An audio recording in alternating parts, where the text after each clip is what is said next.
Buenas noches, señoras y señores. Un programa más de Artículo 26, versión jueves. Son las 21 horas 03 minutos. Estamos en compañía del doctor Rafael Filisola, exministro del Interior, con el cual vamos a abordar varios temas de interés nacional. Buenas noches, doctor. ¿Qué tal, Hugo? Muy buenas noches. Un gusto estar contigo, con todo el equipo de 5 días, toda la audiencia. Excelente, doctor. La verdad que tenía enmarcado ciertas cuestiones, pero siempre nos delimitan y nos marcan la hoja de ruta. Sí. Y vamos a empezar por lo más reciente. El tema este del video, doctor, ¿cuál es tu posición al respecto? ¿Qué significa, las implicancias? Bueno, por un lado hay que decir que el EPP justamente como una organización, como toda organización criminal que utiliza métodos de terrorismo, obviamente busca infundir terror a la población. Con la difusión de ese video, obviamente, lo que ellos querían es que la gente en general se sienta atemorizada, particularmente la gente que vive en la zona de influencia. Así que el gobierno, yo creo que ha sopesado en este momento algunos principios. En primer lugar, el derecho de la gente a estar informada, el derecho a la publicidad, y sobre todo ha sopesado eso con un poco esta suerte de publicidad mediática que genera un video de estas características, y también con el derecho de la familia, ¿verdad? La familia del afectado que de una manera u otra está sufriendo una pena inmensa por lo que ocurrió. Yo supongo que en esa evaluación que hizo el gobierno, yo supongo que lo que esperan es, por lo que escuché de las declaraciones públicas del ministro y de otros funcionarios, yo supongo que lo que buscan es generar conciencia acerca de la naturaleza de esta organización. Yo recuerdo que uno de los problemas principales que teníamos era que la gente en un primer momento no le conocía a estas personas. No sabía toda la trayectoria que tenían, cómo habían matado gente, habían torturado gente, sobre todo que la mayoría de las víctimas eran personas humildes, inocentes, gente trabajadora. Así que yo supongo que pusieron eso en la balanza y bueno, finalmente tomaron una decisión que generó polémica, que es la de difundir el video.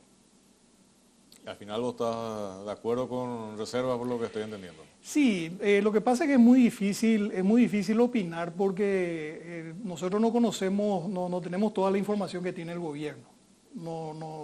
Obviamente, y no corresponde que sea así, ¿verdad? Porque obviamente el gobierno debe tener una estrategia. Este es un gobierno que está heredando una carga bastante pesada del gobierno anterior. Durante el gobierno anterior se multiplicaron los secuestros, se multiplicaron las acciones violentas, los homicidios. Prácticamente durante estos 5 años anteriores ocurrió más del doble o el triple de lo que hizo el EPP en toda su historia. A lo que hay que sumar también un importante control territorial de la zona y una suerte de sumisión o sometimiento, no porque lo quieran, ¿verdad? Sino porque son víctimas de la situación de la gente que vive en la zona.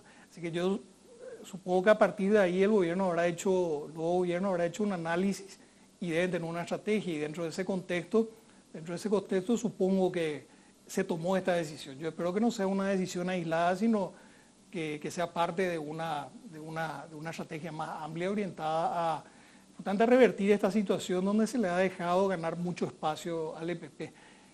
Finalmente, hoy por hoy la gente sabe que el EPP hace este tipo de cosas. Yo no sé si tiene simpatizantes, supongo que históricamente han tenido simpatizantes en la zona de influencia.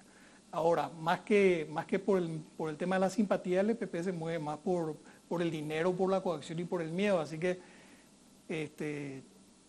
yo no sé si la publicidad finalmente les va a beneficiar como ellos quieren, ¿verdad? Pero, repito, sí, considero que es una decisión polémica y espero que no sea una decisión aislada, sino que forme parte de un enfoque global. Ahora, en tu experiencia, ministro, o sea, ¿los ganaderos de la zona aportan o no con este tema? ¿Hay una alicuota? ¿Cómo es el tema? Porque vi que estaban haciendo una entrevista también con relación a eso y, bueno, o sea... Yo creo que en este momento sí, creo. No, por lo menos por lo que me dice gente que vive en la zona, sigo en contacto, como nos tocó trabajar mucho con los pobladores de la zona, tengo una amistad y mantengo un vínculo, ese vínculo de amistad con muchos pobladores, y según lo que me dice, sí, la gente está pagando. O sea, es lo que ocurrió en Colombia en un momento dado, lo que le llamaban la FARC. Revolucionario. Claro, el impuesto revolucionario. Claro que acá hay que tener mucho cuidado porque nunca tenemos que caer en el error de comparar el EPP con lo que fue la FARC. La FARC es una organización que llegó a controlar gran parte del territorio, una parte importante, no gran parte, una parte del territorio de Colombia. Llegó a estar ahí en la capital. O sea, es una organización que tuvo décadas aparte de existencia y que ciertamente en un momento dado le hizo frente militarmente al gobierno. Esa no es todavía la realidad del EPP. El EPP más bien, desde mi punto de vista, tiene que seguir siendo catalogado como una organización criminal. También tenemos que partir de la base que recurre a métodos de terrorismo para infundir el terror, pero no tiene la envergadura que han tenido otras, no se puede considerar una guerrilla, por ejemplo. Pero sí es una organización sumamente peligrosa. ¿Cuál es la diferencia para que entendamos, ministro? O sea, porque este programa va dirigido a Juan de la Calle. Sí. ¿Cuál es la diferencia? Pues siempre suelo escuchar esa disección que hacen entre criminal y, ¿cómo es? No, guerrilla o grupo insurgente, etcétera. ¿Hay una excepción jurídica detrás o cómo es el tema? No, hay una consecuencia en el derecho internacional. Si uno le reconoce a un grupo armado, le da estatus de parte beligerante, eso tiene una consecuencia en el derecho internacional. O sea, si por ejemplo le reconocemos al EPP como un grupo con objetivos políticos, que se vale la violencia para llegar a esos objetivos políticos, entonces le estamos reconociendo tácitamente una condición de parte beligerante. Eso significa un estatus internacional en el cual, por ejemplo, pueden venir organismos internacionales, por ejemplo, y ofrecer una mediación, o por ejemplo, la Cruz Roja, por ejemplo, puede solicitarle al Estado paraguayo algún tipo de garantías para que, por ejemplo, visitarle a los que están privados de la libertad o ir a la zona de conflicto y cosas por el estilo. Es decir, es ponerle al Estado en pie de igualdad desde el punto de vista del derecho internacional a esta organización. ¿Quién establece ese estatus? No, y básicamente la realidad, pero básicamente también los estados. Por eso, si nosotros como Estado tenemos que tener mucho cuidado en usar la terminología. El Estado colombiano en algún momento le reconoció a la FARC como guerrilleros. Claro. Fíjate vos que el llamado canciller de la FARC, durante las conversaciones de paz que se hicieron, sí, las conversaciones de paz que se hicieron, no en Cuba, las de Cuba son las más recientes. Okay. Y básicamente el gobierno se sentó a negociar con la FARC de igual a igual, pero anteriormente hubo otro proceso de paz. Y por ejemplo, durante esos procesos de paz, obviamente ellos tenían libertad para moverse internacionalmente, tenían representantes ante otros países. Acá me acuerdo que fueron recibidos por el entonces presidente del Congreso, que era Luis González Macchi. En el proceso anterior que se hizo... O sea, Luis González Macchi, ¿quién le recibió? Al Granda, que era el representante internacional de la FARC. Entre paréntesis, está con orden de captura internacional de parte de nuestra justicia por el secuestro y homicidio de Cecilia Cuba. Pero él, por ejemplo, estuvo en Paraguay visitando y fue reconocido al extremo que fue recibido por el entonces presidente del Congreso. Y bueno, y el Estado colombiano, desde el momento que se sienta a hablar con ellos, que emprende un proceso de paz, obviamente le reconoció ese estatus internacional. ¿La FTC cumple su objetivo o no cumple? ¿O qué porcentaje cumpliría o qué nota le pondría? Hay que tratar de hablar con hechos. Antes de la creación de las FTC en realidad, pero con la creación de las FTC en realidad se acentúan los ataques y se incrementan los ataques del EPP. Es decir, Pero no es el problema de las FTC ni de los militares. O sea, yo aclaro que hay militares que tienen muy buena formación, hay personal militar que está en este momento en el norte, que está haciendo un trabajo forzado, que exponen sus vidas. Es decir, acá no se trata de una cuestión de criticarle a los militares de carrera, sino se trata de evaluar las decisiones políticas que se han tomado. El EPP es un fenómeno que se inicia en los 90, y entre los 90 y el 2013, que es la fecha que asume el gobierno anterior, han habido logros en diferentes gobiernos. En el gobierno de Duarte Fruto, en el gobierno de González Macchi, en el gobierno de Fernando Lugo, de Federico Franco, en todos los gobiernos han habido resultados. Y ha habido un equipo que en la medida que fue fortalecido, al que se le ha dado apoyo, al que se le ha dado entrenamiento, en esa medida los resultados han sido más positivos inclusive. De hecho, en un momento dado, o en varios momentos, lo que hoy es el EPP se mantuvo bastante reducido a su mínima expresión. Este crecimiento del EPP se produce justamente a partir del 2013, no porque se le haya pasado la responsabilidad a los militares, sino porque el gobierno de Cartes básicamente desacreditó todo lo que se hizo anteriormente. No le dio continuidad al trabajo, a los aspectos positivos de la lucha contra el EPP que existían. Y repito, no es una cuestión del 2008 al 2013, sino desde la existencia del EPP. Han habido recursos humanos, recursos materiales, estrategias que han sido exitosas. Ese cambio de estrategia y pasar totalmente de un enfoque policial a un enfoque militar ha tenido sus consecuencias. Ahora, justamente lo que estás mencionando, o sea, el darle participación directa a los militares para que participen dentro del territorio nacional, no le estás dando un estatus ya diferente al EPP, no están a un paso de ser reconocidos como guerrilleros. Y conceptualmente ese es un problema serio, pero aparte constitucionalmente hay un problema que es más serio, que es justamente el que tiene relación con la función de las Fuerzas Armadas en nuestra Carta Fundamental, en nuestra ley fundamental. En nuestra Constitución los militares tienen funciones claramente definidas que están previstas para la defensa de la soberanía nacional, de las fronteras, etcétera, y la Policía Nacional se dedica a la seguridad interior. El problema del EPP es un problema de seguridad interior, básicamente. Y si uno ve en la experiencia internacional, qué sé yo, ETA, por ejemplo, en España ETA era un problema policial, era un problema de seguridad interna. En fin, en la mayoría de los fenómenos como este, ¿verdad? Y sobre todo en casos como el EPP, donde hay que ser bien claros a la hora de calificarles como organizaciones criminales, que eventualmente tienen sus particularidades, pero siguen siendo organizaciones criminales.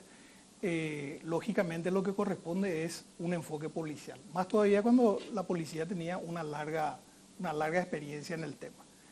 Justamente por eso te preguntaba, ministro, o sea, ¿quién les da ese estatus? Porque del momento en que el gobierno le está dando participación a las Fuerzas Armadas, o sea, estamos a un paso de que se les reconozca justamente como guerrilleros, con todo lo que jurídicamente explicaste que eso conlleva. Claro, y es un riesgo, sobre todo un riesgo en la medida que, por ejemplo, si el despliegue militar no está claramente contemplado en la Constitución, eso abre las puertas, por ejemplo, a que el Estado paraguayo reciba denuncias en organismos internacionales, de los cuales Paraguay es parte, en materia de derechos humanos. Creo que ya hubieron bastante, o sea, pobladores de la zona que justamente estaban denunciando el tema del atropello, ¿verdad? De hecho, hubo civiles que han muerto, civiles que no tenían nada que ver con el EPP, que han muerto. Y si eso ponemos en perspectiva de que, como siempre dicen, no sé de qué cantidad hablamos, pero siempre dicen, no, son 20 o 30 o 40 criminales, genial, pero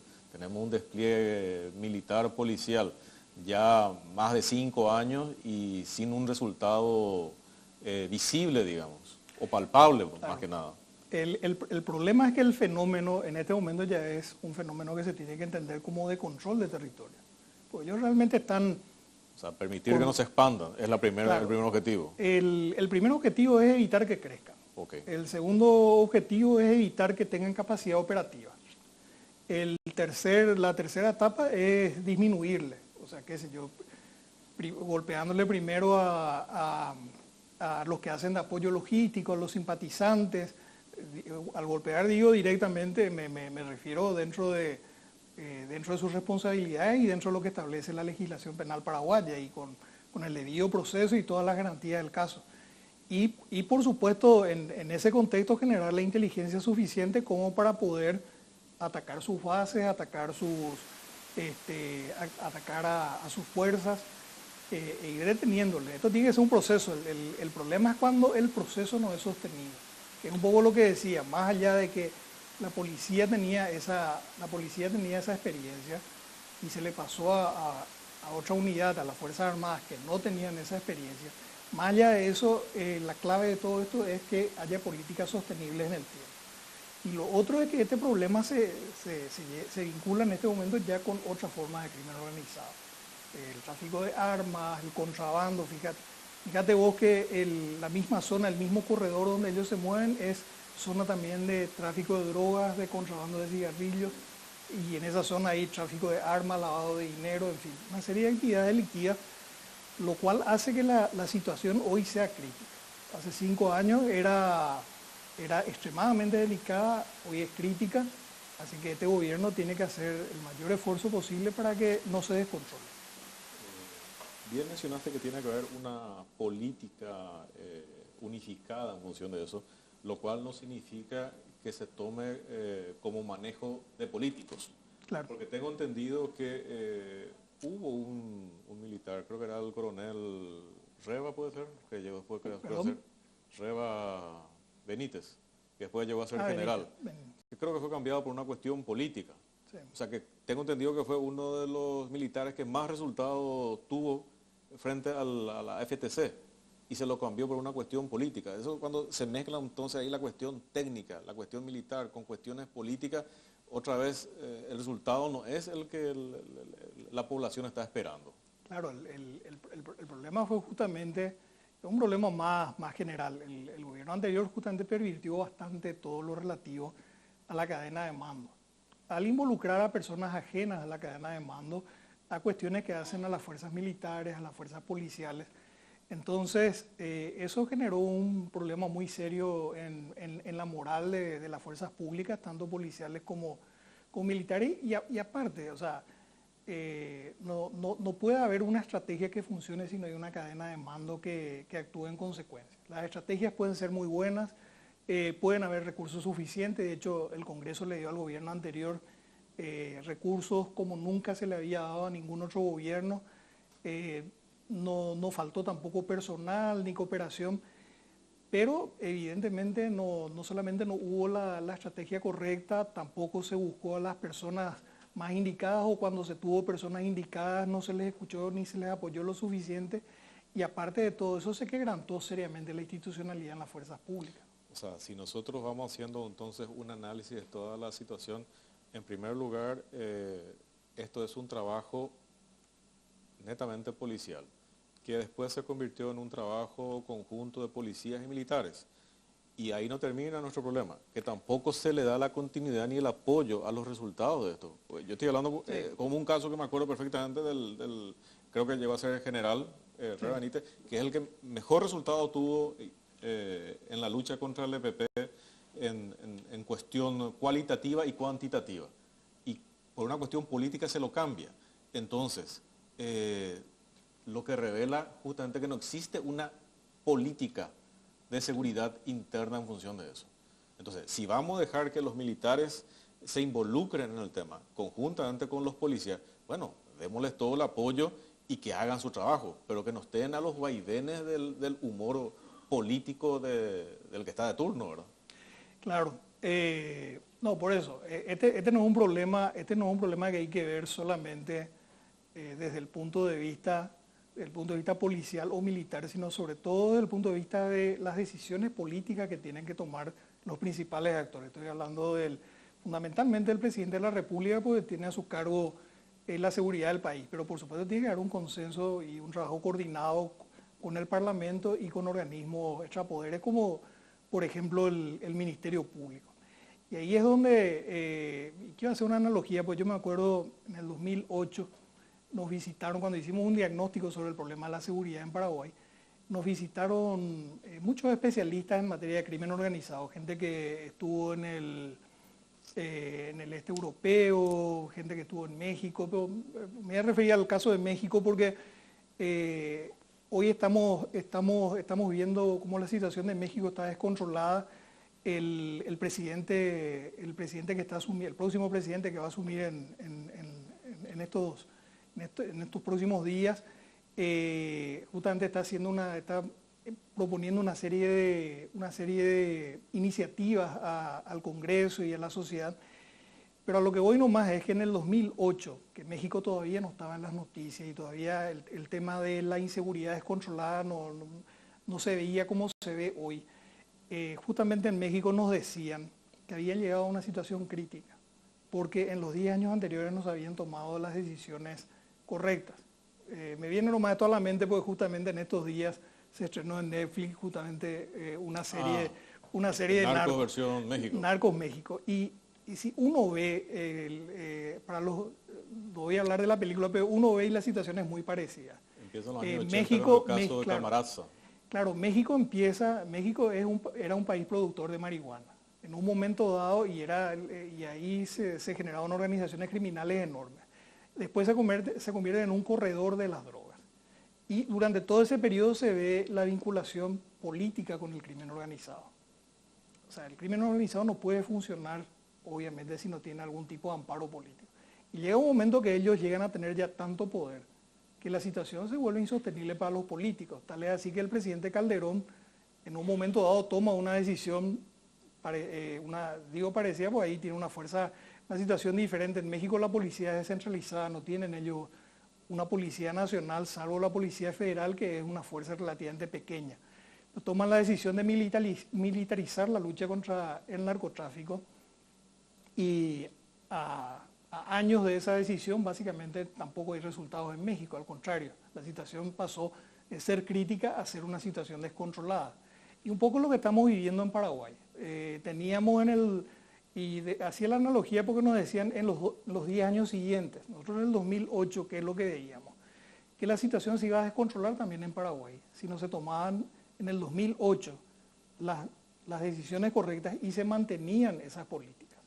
Nosotros trabajamos a partir de ahí en un diagnóstico, trabajamos en una política de Estado en materia de seguridad, justamente para fortalecer la policía, fortalecer también las fuerzas militares, pero sobre todo trabajar en base a políticas que sean desarrolladas por el personal mejor calificado. Esas políticas no han tenido una sostenibilidad en el tiempo, sobre todo el punto de inflexión en el 2013, cuando se cambia totalmente el enfoque. Ahí realmente se resiente mucho el trabajo del Estado, no solamente contra el EPP, sino contra las otras formas del crimen organizado también. Y bueno, y hoy estamos viviendo las consecuencias. Entonces, estamos ya atrasados probablemente en 5 o más años, así que esta situación que hoy es crítica se va a descontrolar en los próximos años si este gobierno no aplica las políticas correctas. Perfecto, ministro. Para ir redondeando, digamos, yo creo, y me vas a corregir, yo trataría de dividir en 4 grupos hoy. Los criminales normales, o sea, no sé, onda motochorro y ese tipo de situaciones. Tenemos el frente del EPP y tenemos el frente del PCC y del Comando Vermelho, que vamos a hablar en el siguiente bloque. Regresamos después de una pausa.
Comencemos con artículo 26, con el ministro Rafael Filisola. Antes de seguir en el tema que estamos profundizando, ministro, una pausa y te pediría un análisis político de los primeros 100 días del presidente Abdo. Sí. Nosotros sacamos un documento del equipo político del partido donde dividimos en 3 partes la evaluación. Lo positivo, lo negativo y lo necesario. Hace un poco en base a este contexto del que hablamos. Esto que estuvimos hablando es parte del análisis. Nosotros no le pusimos una calificación, que es lo que la gente reclama muchas veces, porque 3 meses es poco tiempo. O sea, lo que pasa es que todos venimos de la onda tipo colegio, ministro, todos queremos las calificaciones, o sea... Lo que pasa es que en 3 meses realmente es muy poco, sobre todo para una situación como crítica. Un examen de primer trimestre. Para nosotros lo que hizo el gobierno hasta ahora marca una tendencia. Por ejemplo, en lo positivo, para nosotros nos parece positivo que hayan puesto en el centro de la agenda el tema de la inseguridad, el tema del crimen organizado fundamentalmente. Enfrentar el crimen organizado, enfrentar la corrupción. Ahora, lo van a hacer, eso va a decir el tiempo, o sea, hasta este momento son intenciones y han habido gestos que son positivos. Por otro lado, lo negativo. A nosotros nos parece muy negativo que este gobierno continúe con los acuerdos Cartes Macri en materia de Yacyretá, por ejemplo. No solamente por tema energético. Los temas, las notas reversales. No solamente por Yacyretá, sino por el precedente que sienta en este momento que nos tenemos que sentar a hablar con el Brasil dentro de poco, también con relación a Itaipú. Lo otro que nos parece negativo es que el gobierno no tenga una mejor predisposición, por ejemplo, a una reforma tributaria más equitativa. Siendo Paraguay uno de los países más desiguales, en la región más desigual, no sé si seguimos siendo la región más desigual del mundo, pero estamos por ahí. No puede seguir con este modelo tributario donde fundamentalmente los recursos que genera el país para sostener el presupuesto se centran en los impuestos indirectos, por citar el IVA, ¿verdad? Que son los impuestos que pagamos todos, cuando sectores económicos importantes no están aportando lo suficiente o no están aportando lo que podrían aportar. Con nosotros participó acá en su momento el doctor Amílcar Ferreira y él lo puso directamente con números. El rico paga 1% o tiene una presión tributaria del 1% y el pobre tiene una presión tributaria del 12%. Claro, es que cuando el sector productivo, que está defendiendo sus intereses, pero nos dice que ellos pagan muchos impuestos, en realidad uno mira los números grandes y uno ve que en realidad nosotros vivimos prácticamente del IVA. Y vivimos también de otros recursos que se deberían utilizar para otras cosas, por ejemplo los de las binacionales y cosas así que... Con relación al tema de lo que vos estás mencionando, y lo voy a repetir por más de que al sector sojero no le agrade, hay una cuestión muy sencilla y también se expuso de una manera bastante clara. Ellos pagan tasa, IVA, compra 10 y claro, tasa, IVA, venta 5. Se anulan. Claro. Pero no vamos a entrar en ese detalle ahora. No, porque aparte, una persona que no tiene un contador, que qué sé yo, que compró una gaseosa, que compró un paquete de cigarrillos, que se va a la despensa, lo que sea, él no descarga el IVA. O sea, él es el que está pagando el IVA realmente. Porque el resto, los sectores más importantes de la economía descargan en algún momento el IVA, o gran parte por lo menos. Entonces, eso también a nosotros nos parece negativo por parte del gobierno, que prácticamente hayan cerrado ese diálogo y se habló y de la mano fundamentalmente de parlamentarios que obviamente defienden los intereses de los sectores económicos más poderosos. Una comisión para una reforma tributaria integral. Todos sabemos que eso, y cuando se habla de una comisión, todos sabemos que eso va para la caleta. Yo te complemento una cosa ahí, ministro. Y que también en algún momento creo que se tendría que dar algún tipo de explicación, porque yo estuve siguiendo el tema del Senado y se le tiró todo el fardo del tema del impuesto al tabaco que no salió, que se pateó, etcétera, que es cierto. Ahora, el presidente de la República tiene bajo su potestad, bajo su lapicera, la posibilidad de subir del 18% al 22%, directamente no necesita ninguna ley nueva. Ahora, cuando él llegó al 22, de ahí puede decirle, che, muchachos, necesitamos ni aumentar ahora al 30 o al 40, etcétera. Pero, o sea, se está tirando el fardo al Parlamento de algo que hoy está en manos de la voluntad política directamente del presidente Abdo, subir el impuesto del 18 al 22. Y ese es un tema que no se está explicando ni se está dando alguna razón lógica. Claro. Pero aparte la experiencia que yo tengo con el sector productivo, es que se habla. El gobierno tiene que hablar con ellos. Lo que pasa es que si ellos ven que pueden evitar que se toquen sus intereses, obviamente lo van a hacer. Ahora, con el sector productivo y con los demás sectores de la población, decimos sector productivo como si fuese que el resto de la población no trabaja. En realidad, este es un país de cuentas propistas, de pequeños emprendedores, en fin. Es un poco esa división que es artificial que se quiere hacer, como que nosotros somos los que trabajamos y los que pagamos impuestos y el resto no hace nada. Eso es bastante perverso también, pero en realidad hay que generar un diálogo amplio, porque hablamos de seguridad y si queremos tener seguridad, eso le afecta a los ojeros, le afecta a los ganaderos. Si queremos tener seguridad, obviamente tenemos que invertir en seguridad, eso cuesta dinero. Durante los últimos 5 años el país se endeudó muchísimo, hay que pagar esa deuda. O sea, cuando nos estábamos endeudando y mucha gente se callaba, algunos decíamos, bueno, en algún momento vamos a tener que pagar esa deuda. ¿Qué es lo que le está pasando al gobierno de Macri en este momento? Que está viviendo del Fondo Monetario Internacional. O sea, ¿hasta cuándo va a poder sostener Macri esa situación? En fin, no es para desviarnos del tema y hablar de un problema que, bueno, en realidad sí también es nuestro porque son nuestros vecinos. Pero ¿en qué momento dado? Es cierto, nosotros no somos un país, si miramos los números macroeconómicos, nadie se va a alertar por la relación de nuestra deuda con el Producto Interno. Pero es una falacia también. Pero una falacia. Yo le escuché al ministro Barreto, sí, en su momento, y lo expuso muy claramente, casi desde el punto de vista casi bancario. O sea, una cosa es tener la capacidad de endeudarte, otra cosa es tu capacidad y tu flujo de pago. Claro, y ese es el problema. O sea, yo no sé, pero creo que el año pasado o para este año creo que ya teníamos solamente en intereses, teníamos que pagar algo así como 600 o 700 millones de dólares. Me vas a corregir. Yo no sé, y eso va a ir creciendo. Y el problema del flujo de caja es un problema real. O sea, nosotros tenemos muchísimos gastos fijos, nos hemos ocupado en los últimos años también, no solamente en los últimos años de este gobierno, sino del gobierno anterior, sino de los anteriores, nos hemos ocupado de que vaya creciendo ese gasto fijo. Y bueno, y hasta dónde con este esquema tributario, con esta recaudación, vamos a poder sostener la deuda que hemos asumido. Y sobre todo, este gobierno probablemente va a tener necesita recursos también para seguir con un programa de obra. Entonces, todos esos temas son temas que nosotros tenemos que discutir en un sentido más amplio, y nos parece negativo que el gobierno prácticamente haya cerrado las puertas a hablar de este tema como se tiene que hablar, que es que los que pueden más tienen que contribuir más y a los que tienen menos hay que darle un poco de alivio. Y lo último que está muy relacionado con lo anterior es el tema del combate contra la pobreza. Eso también nos parece negativo por parte del gobierno.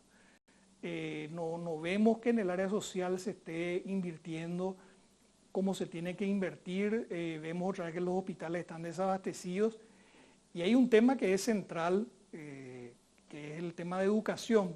Acá no estoy hablando solamente del Ministerio de Educación, donde lo veo a Eduardo Peta con muy buenas intenciones, pero también es el tema de las universidades.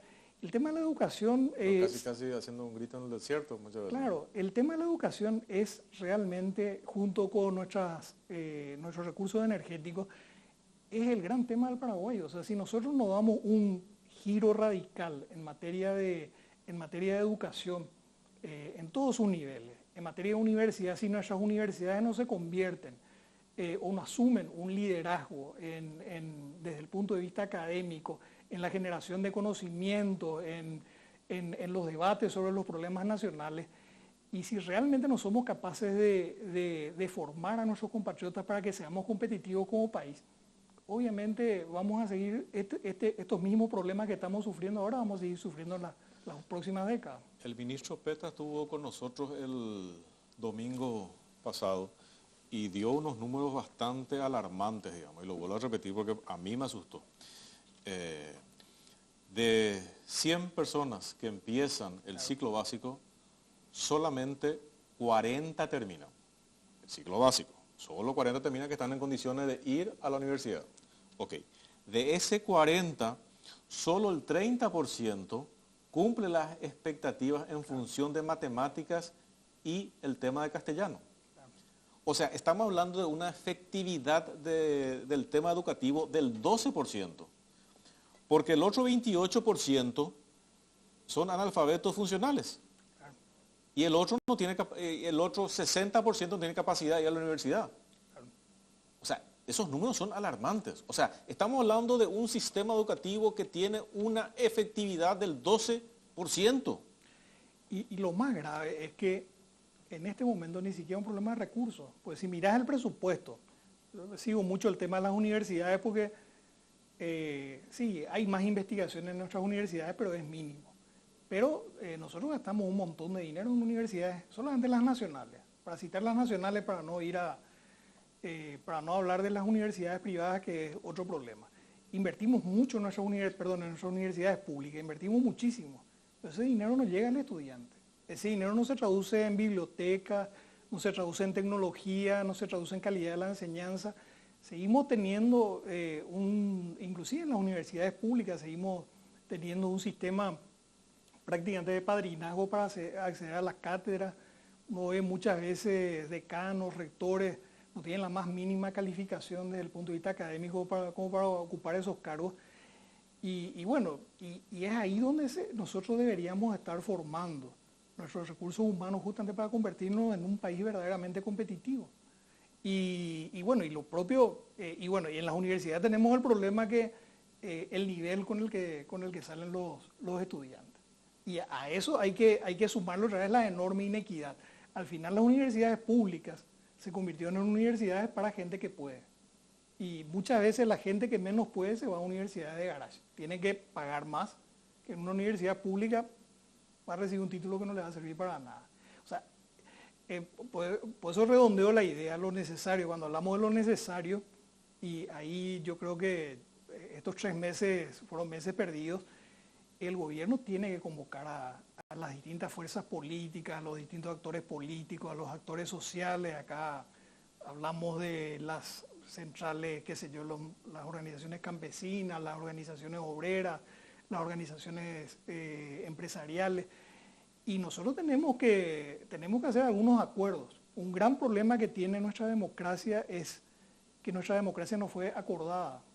No hubo un diálogo entre gobierno y oposición, cae la dictadura, y no hubo acuerdo sobre cómo íbamos a hacer la transición. Entonces la gente sigue hablando de la transición. En realidad lo que tenemos es una democracia de muy mala calidad. Si nosotros miramos los indicadores, vamos a encontrarnos con que Paraguay está a un paso de no ser una democracia. En materia de institucionalidad, de poder judicial, en fin, tenemos serios problemas en cuanto a calidad de la democracia, y eso se debe en gran medida porque básicamente no hubo lo que en España tuvieron, por ejemplo, con los pactos de la Moncloa. Uno de los acuerdos básicos en España, por ejemplo, fue el tema de la educación. Otro acuerdo fundamental en España fue la lucha contra el ETA, por ejemplo. Entonces, eso no hubo en Paraguay. Entonces, pasamos de un modelo autoritario, pasamos a un modelo donde tenemos libertades políticas en general, pero eso no fue suficiente para consolidar una democracia. Y sobre todo no fue suficiente para dar una respuesta a los problemas del país, en lo social, en lo educativo. O sea, convertir al Paraguay en un país verdaderamente competitivo que, por citar, yo siempre cito un ejemplo, miremos en la región para no irnos más lejos. O sea, ¿cuáles son los países que funcionan? Uruguay y Chile probablemente. Son los países que tienen menos niveles de corrupción, tienen altos niveles de institucionalidad. Perú también, ¿no? Sí. No, desde el punto de vista de institucionalidad. Del punto de vista de institucionalidad. O sea, están enviando, o sea, si tiene, el que tiene que ir preso se va preso. Sí, sí. O sea, Ahora, eso es un crecimiento y un fortalecimiento de una institución sí, innegable. una señal importante. Ahora, si miramos en décadas, Ah, Uruguay y Chile, o sea, países estables y además que han avanzado muchísimo. Chile, Uruguay sobre todo en lo social, una sociedad bastante igualitaria. Chile hay más inequidades, pero de todas maneras son países competitivos. ¿Y cuáles son los elementos? Invirtieron mucho en educación y son sociedades donde ha habido mucho diálogo. Inclusive en Chile, una sociedad muy polarizada entre derecha e izquierda, Pinochet polarizaba mucho los que estaban a favor, en contra. pero ahí sus derechas y sus izquierdas son más de centro que de extremos. Claro, lo que pasa es que hay una categoría que usa un cientista político, habla de democracias consensuales. En realidad, el estudio que él hizo sobre 36 democracias no es tan aplicable a nuestra región porque él miró más hacia Europa y otros modelos. Pero de todas maneras, la idea es importante. O sea, democracias donde se trata de llegar a un consenso por encima de resultados electorales. En Paraguay faltó eso y hoy sigue faltando. Por eso le decimos al gobierno lo necesario en este momento. Y hay que hacer una hoja de ruta, 20, 30, 40 años, donde hay temas que tienen que estar hay temas que hoy son urgentes. Por ejemplo, la seguridad es un tema urgente hoy, la educación es un tema urgente hoy. Y no son 3 meses, para mí son 7 meses. Sí, porque desde el día siguiente en que gana un presidente, ya tiene que ponerse a trabajar, ya tiene que ver todo. Me dijeron, no, pero no, nos dejaron trabajar durante 4 meses. Bueno, listo. O sea, esa ya es una cuestión de firmeza y personalidad de cada uno. Decir, o sea, pues si no son 4 meses perdidos, más 3 meses que estás aterrizando para ver qué es lo que pasa, se nos fue el año. Claro. Y otra vez estamos pateando para marzo ver el tema de la reforma tributaria, así como va, no existe intención de crear nuevos impuestos o de aumentar, sino recargar básicamente sobre los mismos que están pagando. Claro. Y bajo la falacia del tema de evasión, que es cierto que hay, y bajo la falacia de calidad de gasto, que es cierto que falta, entonces no se está haciendo nada. Claro, pero con ese criterio cerremos el Estado. O sea, yo cuando le escucho hablar a algunos digo, todos son anarquistas o marxistas. Cuando le escucho hablar a algunos sobre el tema de la calidad del gasto, y bueno, perfecto, pero o sea, si es no el van a pagar, famoso, si no van a pagar impuestos, entonces no, suspendamos el IVA también entonces. No, claro, o sea, y el famoso, ¿qué está primero, el huevo o la gallina? ¿Verdad? Claro. Bueno, vamos a una pausa y volvemos enseguida.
Seguimos con el artículo 26. Estamos en una amena conversación con el ministro Rafael Filisola. En el anterior bloque nos estaba dando su opinión y su punto de vista con relación a la calificación de los 100 primeros días del gobierno del presidente Abdo.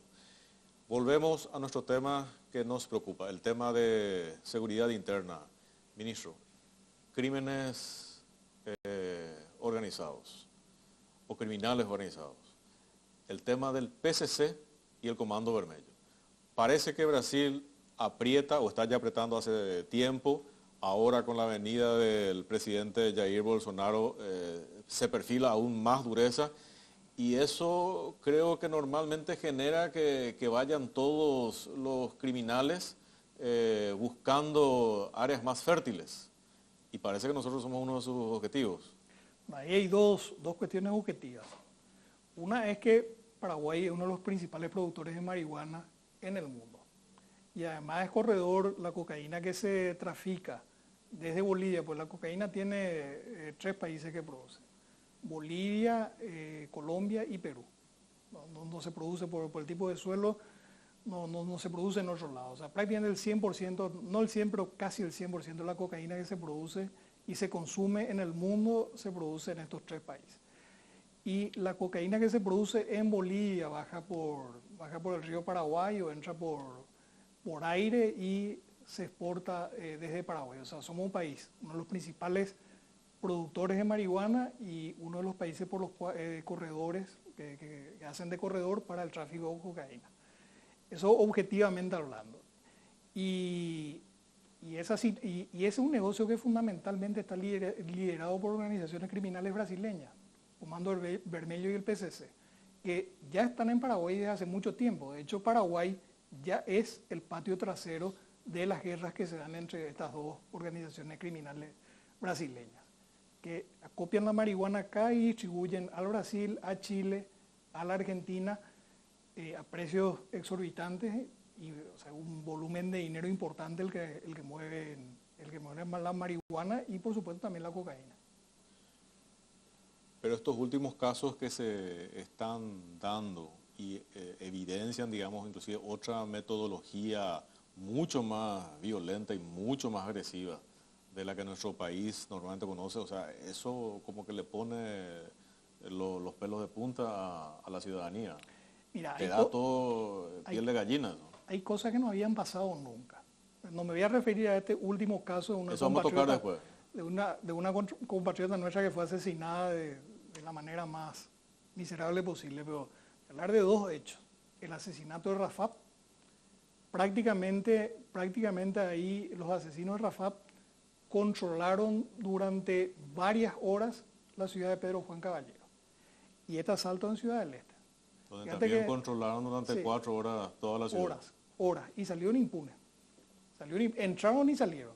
Y uno podría decir, bueno, pero Juan es frontera seca, es más fácil, sí, pero Alto Paraná, Ciudad del Este, ni siquiera es frontera seca, o sea, y ahí tenemos policías, tenemos una cantidad importante, en teoría por lo menos, tenemos una cantidad importante de policías y tenemos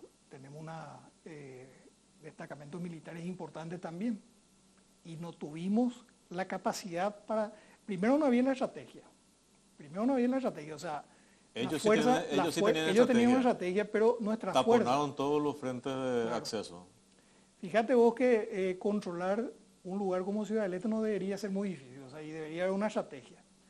No había una estrategia. Y los que reaccionaron, los policías que reaccionaron, estaban impotentes porque no tenían armas. Se quedaron sin munición. Estos que realizaron el asalto eran infinitamente superiores en cuanto a poder de fuego y todo lo demás. La policía no pudo hacer nada. A mí me dijeron después, yo no sé si esto es cierto, voy a ser irresponsable porque me dijeron militares retirados que tampoco tenían municiones o que las armas que tenían no eran suficientes. Se escucha en un video eso. Sí. Que un policía decía que se le acababan las municiones. Los policías, pero también los militares.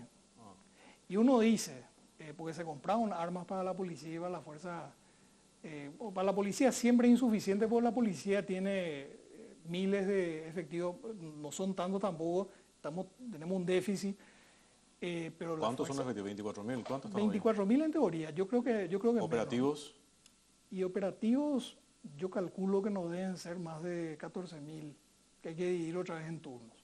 O sea, para un país como Paraguay, que tiene 7 millones de habitantes, no es nada. Y 400.000 kilómetros, más de 400.000 kilómetros cuadrados.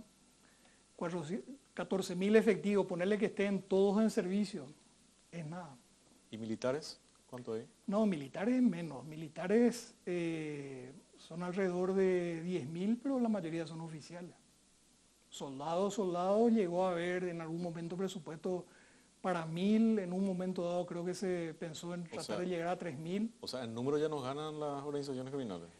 O sea que hace muchos años se generó un debate en Paraguay sobre la posibilidad de suprimir las Fuerzas Armadas. Te adelanto que yo estoy totalmente en desacuerdo con eso.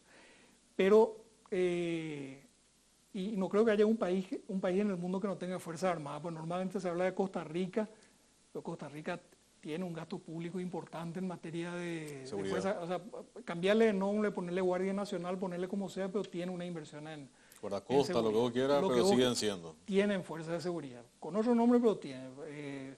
Suiza, que muchas veces se menciona también, Suiza es un país que tiene muchísima inversión también en seguridad, así que no conozco un país que no tenga el concepto de fuerzas armadas y de policía. Con el nombre que sea, no conozco un país que no tenga, pero bueno. De todas maneras hubo ese debate y justamente me dijo, estaba un senador, un ex senador socialista español estaba en Paraguay y me dijo, ese debate que están planteando ustedes contra las Fuerzas Armadas, contra las fuerzas que se está planteando en Paraguay, me dijo, es un debate sumamente peligroso en un país donde las mafias son tan fuertes. Y ahora tenemos el problema de que ciertamente nuestras fuerzas públicas, inclusive volvamos al tema del EPP, o sea, ¿cómo puede ser que todo el personal desplegado en la zona del EPP no tenga los elementos suficientes? Fíjate vos los militares, policías abatidos en los últimos años, que de repente no tenían equipos de seguridad suficientes, no estaban suficientemente armados en el despliegue, no tenían una estrategia suficiente o no contaban con blindados, estos que fueron asesinados que se iban en un camión de carga. 8 militares de una sola vez. 8 de una sola vez, aparte que sigan para algo, sigan para buscar elementos, o sea, no tiene ningún sentido. Entonces uno dice, o sea, falta personal en general, falta personal calificado, altamente entrenado, que es lo que necesitamos. Pero aparte, lo que es más fácil, porque es cuestión de dinero y había presupuesto, aparte falta lo básico, faltan, qué sé yo, chalecos blindados, faltan vehículos blindados, faltan armas. Entonces, lógicamente nosotros, y a esto hay que sumar que el crimen organizado inficiona a las fuerzas públicas. Compran policías, compran militares, compran jueces, compran fiscales, tienen gente en el Congreso. ¿Hoy el PCC y el Comando Vermelho están en Asunción? Sí, claro. Ya llegaron a Asunción. Sí. A ver, el EPP es un grupo que busca llamar la atención. O sea, ellos buscan el terror. Los narcotraficantes buscan más bien el negocio. El EPP también, ¿verdad? Pero los narcotraficantes buscan el negocio. O sea, cuando cayó Yarvi Pavón no se disparó una bala.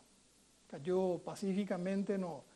Ciertamente un buen operativo, ¿verdad? Pero no fue necesario recurrir a la violencia. El narco en general sabe que en algún momento él se va a ir preso y espera manejar su negocio de la cárcel o salir o recuperar su libertad y quedarse con algo para el resto de su vida. O sea, el narco no busca publicidad. O sea, si en este momento están recurriendo a este tipo de situaciones extremas, no es porque les hace bien a su negocio, sino porque les es sumamente necesario. Por eso, yo no sé si, yo creo que ellos están desde hace mucho, están acá. De hecho, su gente está acá. Su gente está acá. Ellos tienen a gente en la política. Una cosa es creer o saber que están acá y otra cosa es sentirlos y ver el nivel de violencia del cual son capaces. Claro. Y lo que antes uno veía en el noticiero de Frontera o en las películas, ver en nuestras calles hoy, ¿verdad? No puede ser un gran problema que tienen las sociedades, justamente las sociedades afectadas por el fenómeno del crimen organizado. Esto pasó en todos lados, eso que te dicen, no, es un problema de la frontera es así nomás, y vos te vas a la frontera y te dicen, yo me acuerdo, a mí me da mucha risa porque la gente muchas veces en Pedro Juan tiene miedo de venir a Asunción. Eso es por el tráfico. Pedro Juan en general es una ciudad tranquila, o sea, no tiene los problemas que tenemos nosotros. Ahora, es un error creer eso de que si uno no se mete con ellos, no vas a tener problemas. Acá tenés, la gente que se quedó en el fuego cruzado, cuánta gente que fue asesinada que de repente no se sabe ni por qué razón. O sea, es un error y muchas veces ese tipo de discurso hace que no se tome con la debida seriedad el problema del crimen organizado. Y eso pasó en todos lados. O sea, le preguntaba a un colombiano que te habla en retrospectiva, te va a decir, bueno, ¿para qué vamos a ir más lejos? Pablo Escobar hizo una carrera política y todo. Otros narcotraficantes como él eran hacendados importantes, estancieros, tenían otros negocios legales también importantes. En fin, la relación entre el crimen organizado y las actividades legales, o las actividades legales y el crimen organizado es muy estrecha. No sé, tomemos un país como Italia, por ejemplo, donde, no sé si te acordás, en Nápoles, por ejemplo, la mafia tenía a su cargo la recolección de basura. Y hicieron una huelga y lo de Nápoles era incontrolable. Entonces, no hay que relativizar y sobre todo no hay que darle menos importancia que la que tiene. Y sobre todo, decir, bueno, ahora están los narcos acá. Los narcos estuvieron siempre. Estaban en cargos públicos, o sea, no necesariamente ellos. O sea, nosotros pensamos en narco y pensamos en el sicario. El sicario realmente es el eslabón más débil de la cadena, es el que se le ve. Pero en realidad detrás de los narcos hay de todo. Hay empresas, hay bancos, hay todo tipo. Ahí es donde realmente está el negocio. Lo que pasa, ministro, es que dentro de un concepto de autoridad vos podés tratar de vislumbrar o ver en contexto eso. Ahora, a la población explicar eso y no sé, la población sí va a entender la violencia, sí, la sangre en las calles, la agresividad, y eso se está viendo y se está palpando, y eso sí asusta. Y de hecho, vos dividiste las formas de crimen organizado. Para mí tenés la criminalidad común y el crimen organizado en general. O sea, dos grandes. Y en realidad... ¿Y dónde le pones el EPP entonces? Y el EPP dentro del crimen organizado. Dentro de una organización criminal. Organización criminal. Con sus características particulares. ¿Reivindican cuestiones políticas ya? Y sí, pero en realidad lo que hacen en la práctica es, ¿qué hicieron? Mataron, robaron, destruyeron propiedades ajenas. O sea, al final es una cuestión de negocio. O sea, finalmente vos le escuchás a algunos narcos te hablan también de política. O sea, o acaso Jerry Pau no hacía conferencias de prensa y no hablaba y no cuestionaba, y, en fin. Pero, a ver, ¿qué le preocupa a la gente? A la gente normal le preocupa llegar a su casa, que no la asalten, que no le rompan el vidrio, el que tiene auto, que no le rompan el vidrio del auto, o que no le roben todo el auto, o cuando te subís al colectivo que no te roben la billetera, o el celular, o el peajero. O sea, vos haces una encuesta y le decís seguridad a la gente y nadie te va a hablar del narco, nadie te va a hablar te va a hablar de los problemas puntuales, de lo que le afecta, y de la violencia. Lo que pasa es que uno habla de crimen organizado y lo veía antes muy doctrinal. Claro.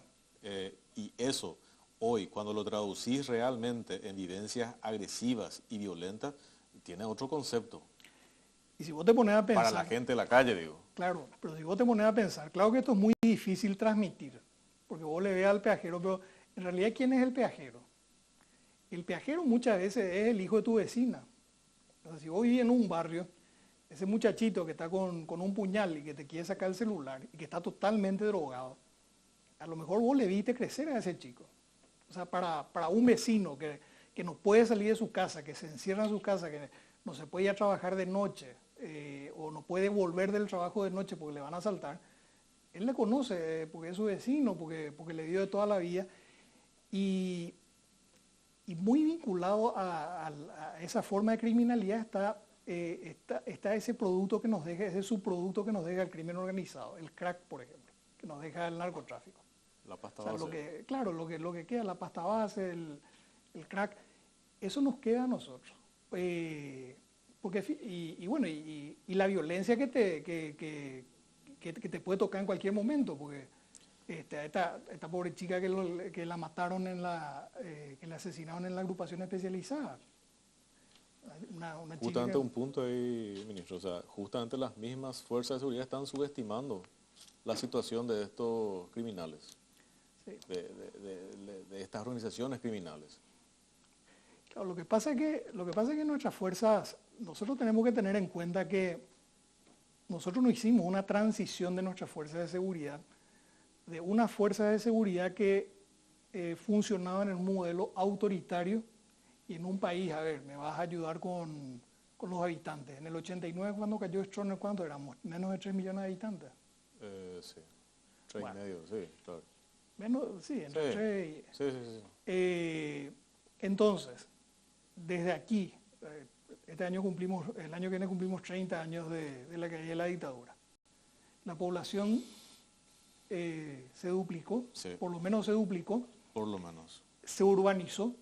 Fíjate vos que en Asunción, según la primera encuesta que hicimos de seguridad, en Asunción y área metropolitana se producen el 70% de los delitos más ¿Puedes repetir? comunes. El 70% entre Asunción y Central. El 70% de los delitos. De los delitos comunes. O sea, que definieron a qué es delito para... Y mira, lo que más decía la gente, peajero. Entonces, nosotros tuvimos, porque hicimos dentro de estándares internacionales, y tuvimos que ajustar y tuvimos que poner la figura del peajero porque era lo que la gente entendía. Sobre eso estaba la corrupción. Ojo, la gente entiende perfectamente. Cuando hablaba de seguridad o de delito, hablaba de corrupción también. Y después, una serie de hechos como robo de distintos tipos, robo domiciliario, hurtos, y después violencia doméstica. Pero en general, el 70% en Asunción y área metropolitana. También una parte importante de los homicidios, pero en los últimos años, por ejemplo, se dio. Por ejemplo, Pedro Juan, por ejemplo, se convirtió en una de las regiones con más alta tasa de homicidio en el mundo. O sea, si comparamos con... Claro que no puedes comparar una ciudad con un país, ¿verdad? Pero Honduras, por ejemplo, estaba en esa época estaba una tasa de 90 homicidios por cada 100 habitantes por año. Y están teniendo sus problemas también, como las marras. Las maras. Las maras. Ese es otro fenómeno también vinculado al crimen organizado, las pandillas. Ese es otro fenómeno en todo Centroamérica. Centroamérica tiene una lógica diferente porque en muchos de estos países donde hay altos niveles de violencia son países donde hubo guerras civiles, guerrillas. Y esta generación creció con un fusil en la mano. Entonces, y después inclusive algunos emigraron, formaron pandillas en Estados Unidos, después volvieron. Es un fenómeno distinto, pero a lo que voy nomás es, si nosotros analizamos el componente social, la inequidad, la falta de respuesta a los problemas sociales, la presencia del EPP, ellos hacen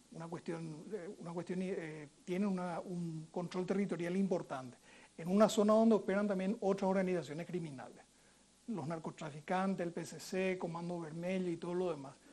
Realmente tenemos encima una tormenta perfecta y con nuestra política muy inficionada por el crimen organizado.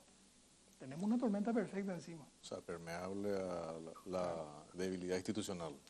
Pero fíjate, nosotros empezamos la transición democrática con un presidente que tenía vínculos con el crimen organizado. Él no era un narcotraficante, pero era amigo de narcotraficantes y habían apadrinado el tema de las pistas y todo lo demás. O sea, fíjate, a Santiago Leguizamón lo asesinan a plena luz del día, en pleno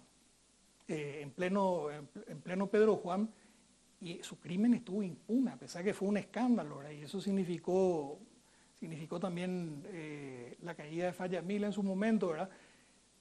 Pero no cayó por eso, ¿verdad? Y los que le mataron a Leguizamón cruzaban la frontera, seguían cruzando la frontera hasta que a los dos le mataron hace unos años. pero ellos nunca fueron procesados y había un juez con la causa. Yo me acuerdo que con un grupo de periodistas fuimos una vez cuando se cumplió un tiempo importante de la muerte de Leguizamón y uno miraba el expediente y te daba pena, te da ganas de llorar porque no se hizo nada. O sea, esa es una señal de la fuerza que tiene el crimen organizado en Paraguay. Y después en el Parlamento, si vos ves en retrospectiva, vos ves que hace 3 o 4 periodos empezaron a ingresar parlamentarios que habían tenido algún tipo de vínculo comercial con narcotraficantes. Después ya tuvimos a abogados o a representantes. Y bueno, en este momento tenemos un parlamentario procesado por su vínculo. Entonces, así de grave es la situación. Nuestras fuerzas de seguridad están totalmente rebasadas, digamos, si es que existe una presión de estos integrantes del crimen organizado, principalmente del PCC y del Comando Bermejo. Eso es categórico. Es categórico, no.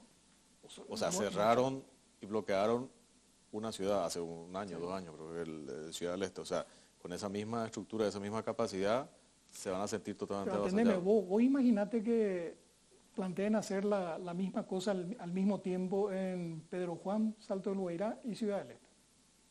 O sea, en un lugar nosotros no podemos reaccionar. En un lugar. O sea, por eso yo te decía al principio, nosotros vemos bien que el gobierno ponga en el centro del debate el tema de la seguridad. Ahora, a partir de ahí hay que desarrollar un programa. ¿Vos tenés información de qué cantidad de militantes tienen estas organizaciones? O sea, PCC y Comando, ¿no? Estas organizaciones, mira, no tengo número, pero el problema, mira, te voy a contar una anécdota. Justamente en el 2008-2009 estaba un especialista en crimen organizado en Paraguay y cayó uno de los capos, no me acuerdo quién, uno de los capos en ese momento de la droga en México, uno de los carteles de México, los cárteles. Y me dice, y le digo, mira, cheque positivo. Mira, dentro de 3, 4 horas vamos a tener el nombre de su sucesor. Y dicho y hecho, yo después estaba mirando la tele, después de la reunión, y dicho y hecho, le estaban publicitando. El problema es que nosotros le vemos al sicario, eventualmente le vemos a los jefes de los cárteles, pero ellos son totalmente sustituibles. O sea, un sicario, qué sé yo, en las favelas de Río de Janeiro, en San Pablo, ¿cuántos potenciales sicarios tenés? Ni siquiera tenés que buscar en la frontera si querés hacer. Entonces, por cada sicario que es detenido, cada operador que es detenido, o lo que sea, y es procesado y va a la cárcel, tenés centenares de personas que están en la pobreza, que tienen necesidades y que van a estar dispuestos a hacer cualquier cosa, y que además socialmente están muy cerca de estas organizaciones. Me decía la gente de la policía de Río de Janeiro, los jefes me decían, el problema es que nuestros oficiales viven en la favela. Entonces, cuando vienen a combatir el crimen, sus familias se quedan en la favela y sus vecinos son personas vinculadas a organizaciones delictivas. Entonces, socialmente ¿dónde siente un mayor peso o una mayor presión este policía que viene a combatir? O sea, y bueno, andate al norte, o sea, el EPP se va a acabar cuando caigan las cabezas, los que tienen entrenamiento y todo lo demás. Para desmitificar también ese tema, pues siempre se dice en forma, no sé, de burla o a veces en forma socarrona, etc. ¿De qué cantidad de integrantes estamos hablando, más o menos? Mira, porque de repente dicen, no, toda la estructura militar y policial no pueden contra 20 personas. ¿Es así, no es así? ¿O están creciendo? ¿Cómo? Mira, fue variando el número. Yo recuerdo la última vez que la última vez que evaluamos, siendo yo ministro, nosotros combatientes, nosotros estimábamos que había 8. O sea, ¿a qué me refiero con combatientes? El sicario. No. Digamos el operativo. Claro, operativo, pero no solamente operativo, sino los mejor entrenados, los que tenían un alto nivel de entrenamiento. Después tenés gente que simpatiza con ellos, y ahí ya tenés un número incierto, porque ellos tienen muchas relaciones familiares, de amistad, y entre el logístico, el apoyo, el simpatizante o el logístico que no va a recurrir a la violencia, y el grupo más duro, el grupo, hay una zona gris donde pueden haber personas que sé yo, de repente sean reclutados para llevar adelante una acción concreta. O por ejemplo, gente que no sabemos y que está ya en el grupo armado, pero que hace una vía pública. Por ejemplo, Alejandro Ramos hizo una vía pública durante mucho tiempo y ella estaba en el grupo armado.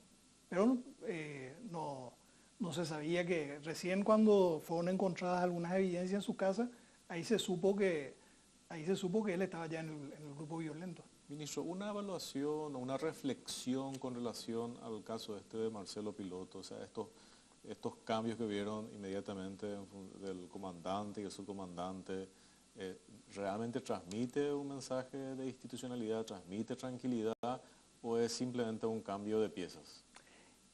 Mira, es algo que se tenía que hacer, porque tenía que haber alguna consecuencia. Ahora, si no hay políticas de mediano y largo plazo, no va a cambiar nada. Y hay cosas urgentes que sí se tienen que hacer. Por ejemplo, la depuración de los cuadros, eso es importante. O sea, a nosotros nos funcionó bastante bien hacer un análisis muy minucioso de la situación de cada personal. Y hicimos un gran esfuerzo y logramos ubicar en los cargos principales a personas que no tenían, o por lo menos en su mayoría, ¿verdad? Algunas veces se escapan algunas cosas, ¿verdad? Pero personas que no tenían antecedentes negativos y que tenían experiencia. Eso tiene un efecto positivo sobre el resto de la fuerza. En la época, de mi punto de vista, en que funcionó bastante bien la policía y daba señales de que se iba a institucionalizar, que se iba a consolidar, fue justamente la época en que pusimos mucho acento en poner al personal mejor calificado y con mejores antecedentes. Bueno, yo no sé el marco legal en nuestro país, digamos, pero la cuestión está del famoso tema del polígrafo. Sí. ¿Existe un marco legal? ¿No? ¿Eso ayudaría? ¿Sumaría? Mira, ¿Se hace o no se hace para empezar luego? No sé. Nosotros hacíamos, no sé si siguen haciendo, pero nosotros hacíamos y, por ejemplo, en instituciones policiales como la colombiana, por ejemplo, es de rutina. Y todo el personal está sujeto a polígrafo. A ver, legalmente nadie te puede obligar, porque es una suerte, por lo menos si una constitución como la nuestra nadie puede declarar en su contra. Y en el polígrafo... Tampoco nadie le obliga a que sea policía, ¿verdad? Claro, pero nosotros para qué usábamos la prueba de polígrafo. En primer lugar, el polígrafo no quiere decir que si una vez... No, evidentemente que va a tener un margen de error, no hay problema, ¿verdad? Era una medida como para ser sostenida en el tiempo, pero fundamentalmente nosotros empezamos para aquellas unidades más sensibles. El tema de lucha contra el narcotráfico, el tema de lucha contra el EPP. Entonces, nos permitieron depurar esas unidades. Y se vieron los resultados, porque yo recuerdo eso típico que se iba a hacer un allanamiento y antes que llegue la policía ya estaba la prensa. Bueno, eso era algo, siempre era algo muy común. Y sin embargo ese tipo de filtraciones dejaron de hacerse.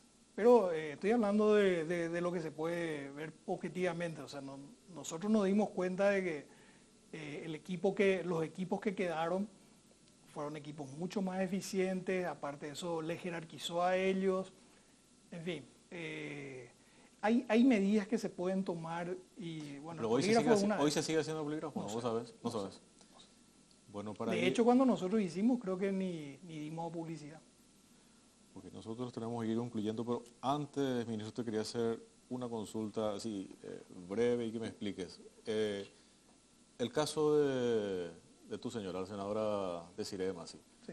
Explicarlo sencillamente porque de repente no se está entendiendo. O sea, ella tiene un caso que está varado, pero ahora se pidió su desafuero por difamación y calumnia de unos tweets, que esto, lo otro.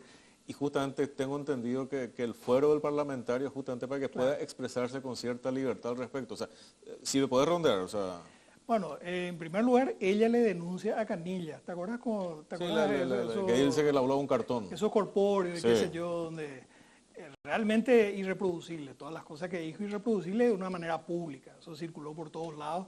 Así que es difamación y calumnia clavado, porque aparte ni siquiera tenía, era insulto puro, ni siquiera una crítica. Pero él dice que le está hablando un cartón, tengo entendido, según lo que escuché ahí, ¿verdad? Sí. Algo así.